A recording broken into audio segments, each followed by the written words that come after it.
guitar players have a real good time. So I learned some fancy chords on this old guitar of mine. Well, I learned to play F and I learned to play G, and my baby, she says,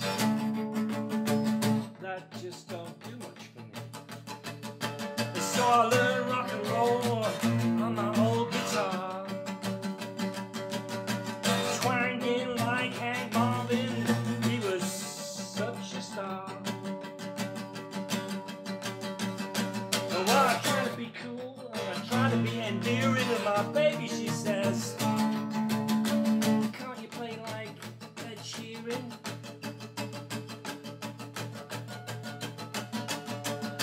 So I turn my guitar up to volume 11,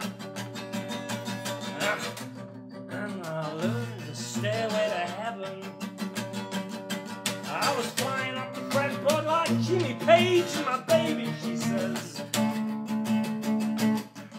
can't you act your age? So I gave up on guitar and I learned how well. And I bolted my guitar to my builder's belt.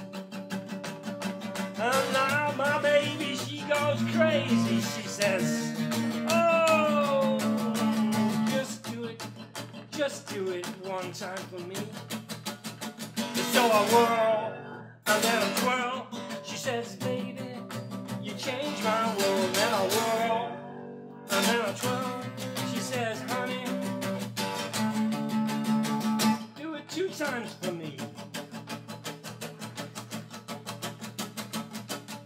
So I whirl and then I twirl. She says, honey, you changed my world. Then I whirl and then I twirl. She says, honey, do it 3 times for me. Now, this is how it goes. Every time I twirl, it gets closer to my nose. But hey, let's do it! So I whirl and then I twirl. She says, honey, you changed my world. Now I whirl and then I twirl. She says, fella, you're my human propeller.